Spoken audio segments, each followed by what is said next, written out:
Nous allons aujourd'hui voir comment Zerfor peut vous aider. La solution, Zerfor étant la solution de gestion documentaire de Canon, peut vous aider de façon très simple à mieux gérer votre courrier avec une offre prépackagée et totalement clé en main.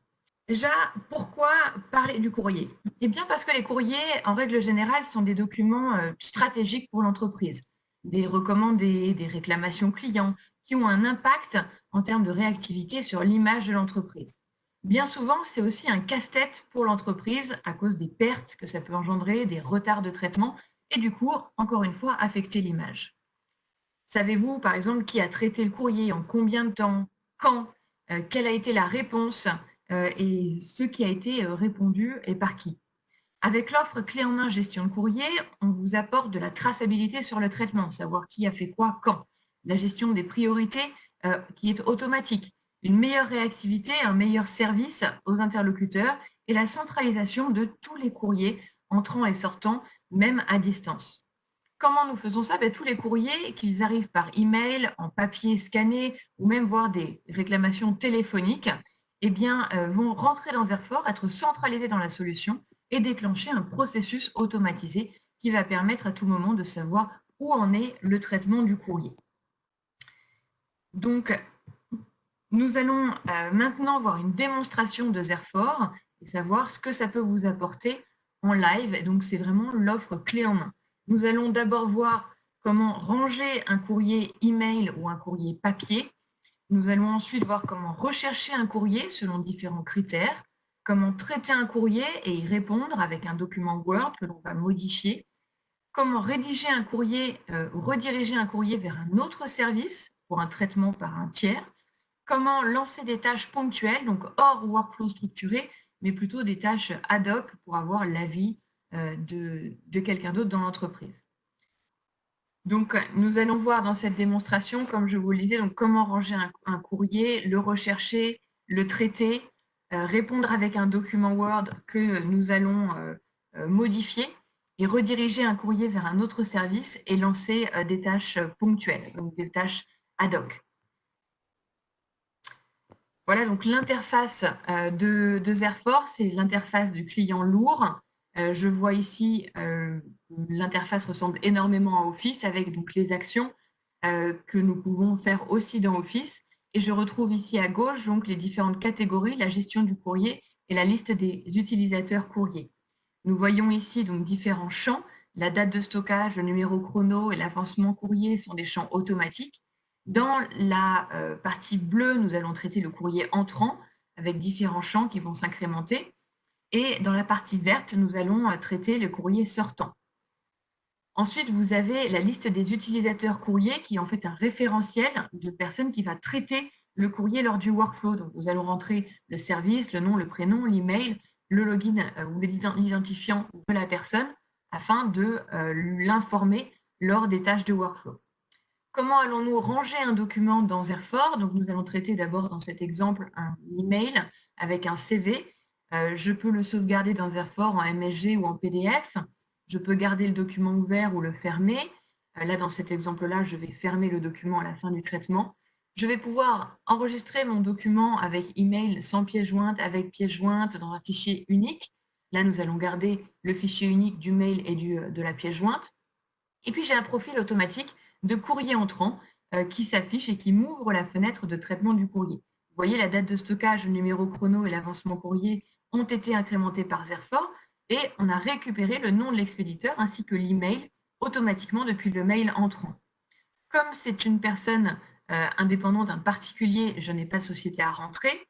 Là, je vais choisir comme destinataire la RH, ce qui va automatiquement me mettre l'email destinataire qui va traiter les courriers entrants de la RH.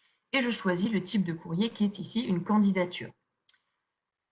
Je vais pouvoir aussi, sur mes mails, le faire directement depuis ma boîte de messagerie en faisant un clic droit, courrier entrant, et l'enregistrer de la même façon. Voyons maintenant comment sauvegarder des courriers papier que j'ai scannés. Ça ouvre une interface de traitement de capture dans Zerfor. J'ai scanné ici 2 courriers. Je vois que là aussi, j'ai un numéro chrono qui a été incrémenté automatiquement avec une date de stockage.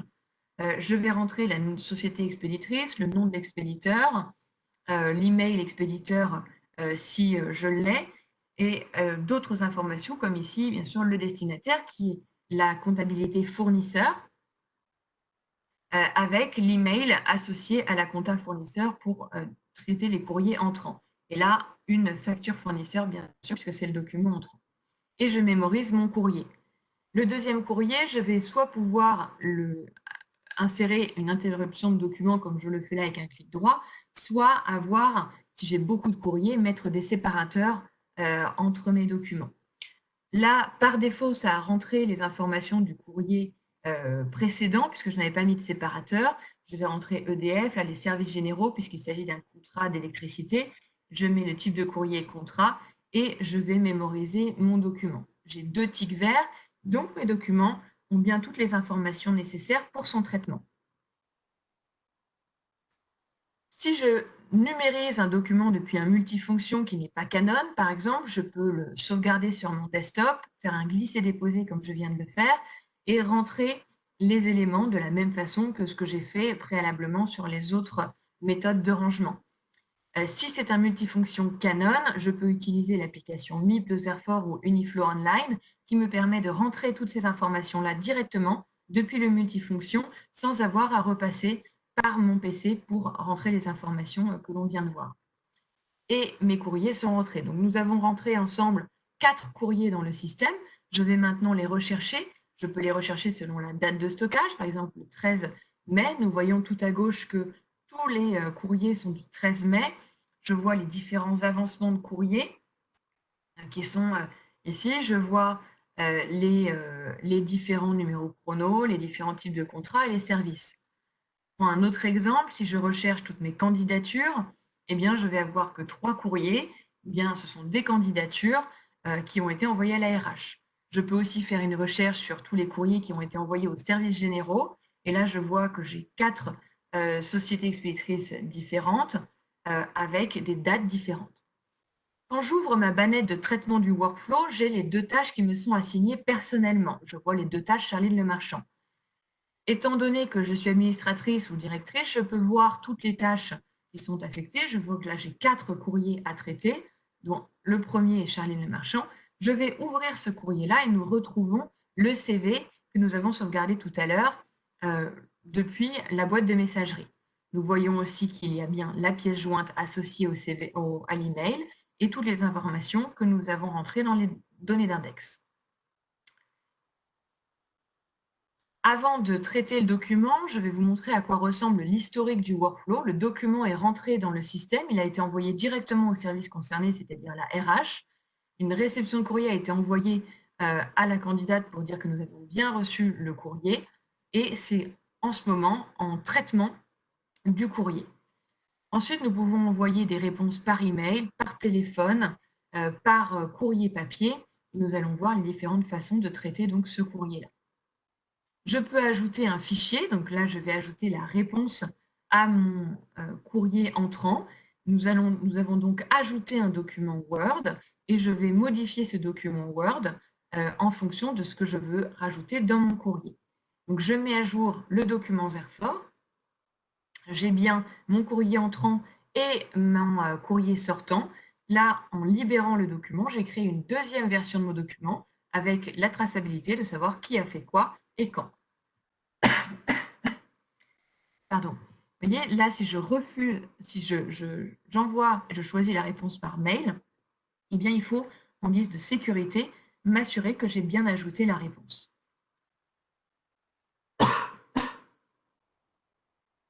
Oh, de quoi c'est, décidément. Ensuite, voyons maintenant, retrouvons les candidatures, et je vois bien ici que le statut a été modifié. Et nous voyons maintenant l'historique complet. Donc, je suis à tout moment la traçabilité du document et je vois ce qui a été fait par les différents utilisateurs.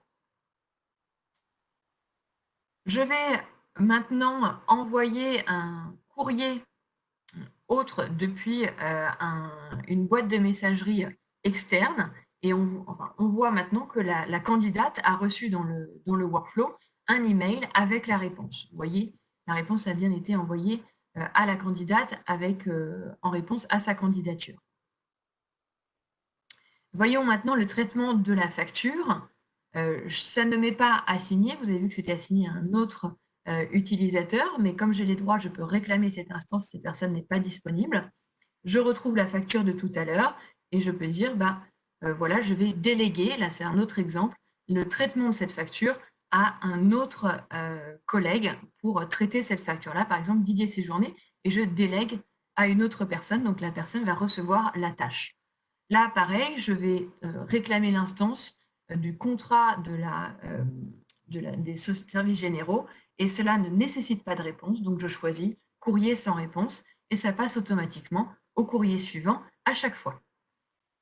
Voilà, donc si je vois l'historique de ce courrier, nous avons vu que celui-ci, nous n'avons pas choisi dans les données d'index, comme vous pouvez le voir, je n'ai pas choisi de destinataire, de service destinataire, donc ça n'a pas été envoyé au service concerné, ça a été envoyé au secrétariat qui là doit choisir le service qui va être destinataire de ce courrier-là. Donc là, je choisis la vente et je choisis le type de courrier et je vais rajouter, là c'est un exemple pour vous montrer qu'on peut rajouter des mots-clés dans la liste déroulante, par exemple, un devis qui n'était pas présent dans la liste de type de courrier. Donc, cette liste est donc dynamique. Je mémorise mes données et j'envoie maintenant au service destinataire. Il ne me reste plus que 2 documents à traiter dans ma banette de traitement du courrier.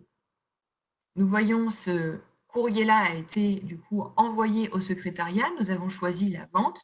Ça a été envoyé au service de vente et nous allons maintenant renvoyer un courrier papier et donc envoyer au service courrier logistique de l'entreprise pour ajouter pour imprimer et envoyer en courrier.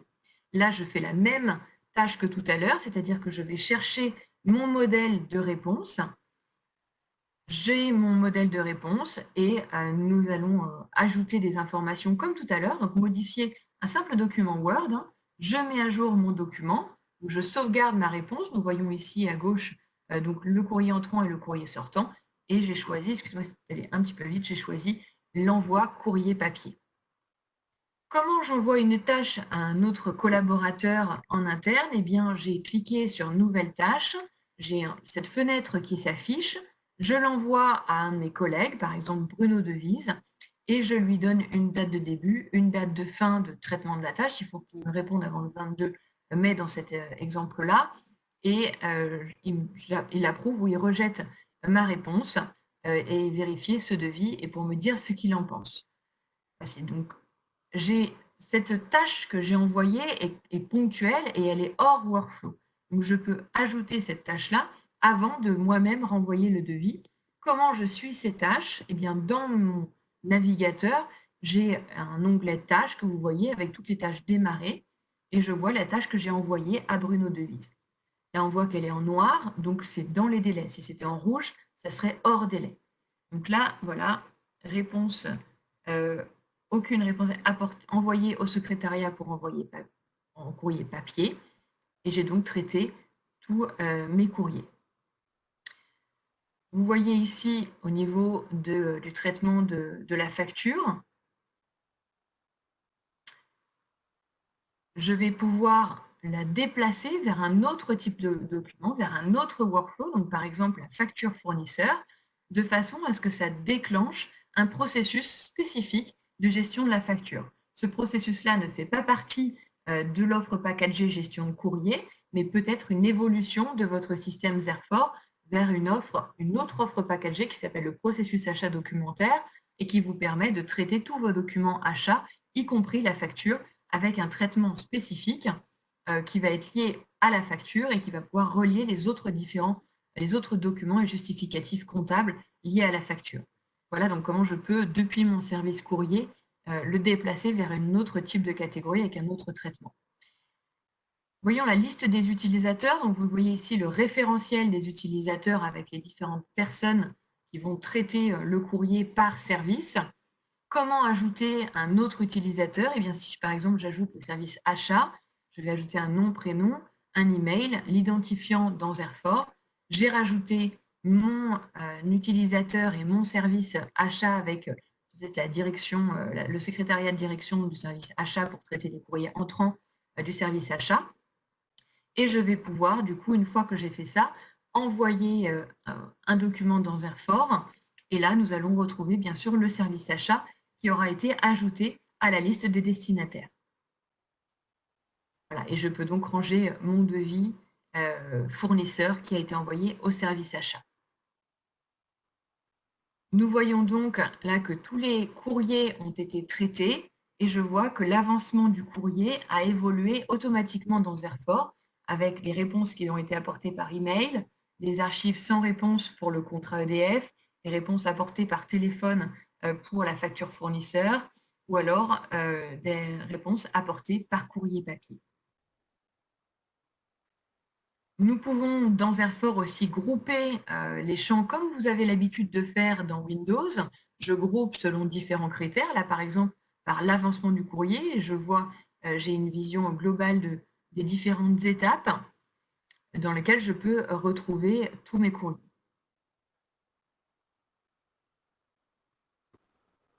Voilà, nous avons vu donc la dématérialisation du service courrier. J'espère que cela vous a plu. Cette interface client lourd que vous avez vue est donc l'interface client lourd par définition. Je ne vous ai pas montré l'interface client léger parce que celle-ci va sortir au mois de juillet, donc incessamment sous peu, et n'a absolument rien à voir. C'est une interface très web, donc qui présente un tableau de bord que l'on peut entièrement personnaliser avec des tuiles, avec des shortcuts, c'est-à-dire des liens web vers différents thèmes, ce que vous voulez, hein, la météo, le trafic, votre site web corporate, de la recherche plein texte très rapide avec un mot, je peux retrouver tous les documents qui contiennent ce mot, le traitement de mon courrier ici avec les différentes tâches que j'ai effectuées et combien de documents ils sont en attente sur chaque étape, le nombre de documents ici, le nombre de tâches que j'ai en retard, donc là je vois que j'ai 2 tâches en retard. Je peux faire un drag and drop ici, donc un glisser-déposer de mes courriers depuis mes mails ou depuis mon explorateur dans Airfort, faire un drag and drop et la fenêtre de gestion de courrier peut s'ouvrir automatiquement. J'ai ici mes documents favoris. Je peux avoir aussi avec les documents que je suis en train de traiter. Et là, la liste des documents de mes tâches que je peux aussi avoir sur mon tableau de bord. Au niveau de la recherche, on n'a pas la fenêtre d'index qu'on avait tout à l'heure qui peut être assez grande ou assez, voilà, qui peut être perturbante pour certaines personnes. Nous avons vraiment des index que nous avons ici qui sont très intelligents puisque en fonction de votre utilisation personnelle, eh bien, les index vont remonter et s'afficher. Si vous avez l'habitude de retrouver et de faire une recherche sur tous vos courriers qui sont en traitement, eh bien, ça va toujours vous afficher ou en premier le type d'index traitement. Voilà, donc c'est une forme très, très intuitive de retrouver les documents.